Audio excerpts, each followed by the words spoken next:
தற்போது கிடைத்துள்ள அண்மை செய்தியை பார்த்து வருகிறோம். பெரியார் குறித்து சர்ச்சைக்குரிய வகையில் பேசியதற்காக பல்வேறு காவல் நிலையங்களில் பதியப்பட்ட வழக்குகளை ஒன்றிணைக்க கோரிய சீமானின் மனுவானது தற்பொழுது தள்ளுபடி செய்யப்பட்டிருக்கிறது. பெரியார் குறித்து சர்ச்சைக்குரிய வகையில் பேசியதற்காக பல்வேறு காவல் நிலையங்களில் பதியப்பட்ட வழக்குகளை ஒன்றிணைக்க கோரிய சீமானின் மனுவானது தள்ளுபடி செய்யப்பட்டிருக்கிறது. அனைத்து வழக்குகளையும் இணைத்து ஒரே வழக்காக விசாரிக்க கோரி சீமான் சென்னை உயர்நீதிமன்றத்தில் மனு தாக்கல் செய்திருந்த நிலையில் தற்போது ஒன்றிணைக்க கோரிய சீமானின் மனுவானது தள்ளுபடி செய்யப்பட்டிருக்கிறது. கூடுதல் விவரங்களை தலைமைச் செய்தியாளர் சிவா வழங்கிட கேட்கலாம். சிவா, வணக்கம். இது குறித்தான முழு விவரங்கள்.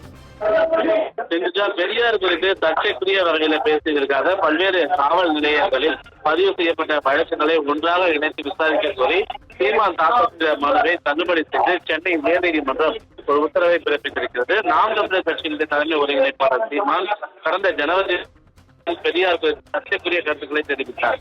இது தொடர்பாக சீமான் மீது அளிக்கப்பட்ட புகாரின் அடிப்படையில் கடலூர், கோவை, சேலம், மதுரை, தென்காசி, திருநெல்வேலி, தூத்துக்குடி உள்ளிட்ட தமிழ்நாட்டின் பல்வேறு மாவட்டங்களில் உள்ள காவல் நிலையங்களில் 50க்கும் மேற்பட்ட வழக்குகள் பதிவு செய்யப்பட்டிருந்தன.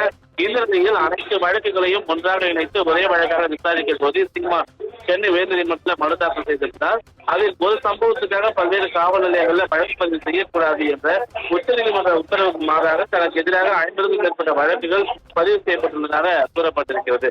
அனைத்து வழக்குகளையும் ஒன்றாக இணைத்து ஒரே வழக்காக விசாரிக்க வேண்டும் என டிஜிபி கடிதம் எழுதப்பட்டதாகவும் அதன் மீது எந்த நடவடிக்கையும் எடுக்கவில்லை எனவும் அந்த மனுவில் தெரிவிக்கப்பட்டது.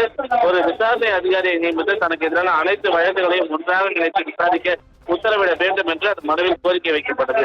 இந்த மனு நீதிபதி ஜி.கே. இளந்தேவன் விசாரணைக்கு வந்தபோது எந்தெந்த காவல் நிலையங்களில் வழக்குகள் பதிவு செய்யப்பட்டிருக்கின்றன, அந்த முதல் தகவல் அறிக்கைகள் எங்கே என நீதிபதி கேள்வி எழுப்பினார். இதற்கு பதிலளித்த சீமான் தரப்பு வழக்கறிஞர் முதல் தகவல் அறிக்கைகள் அனைத்தும் முடக்கப்பட்டுள்ளதாக தெரிவித்தார்.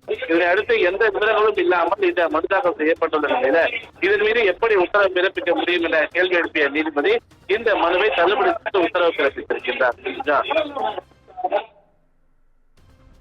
விவரங்களை வழங்கியமைக்கு நன்றி, சிவா.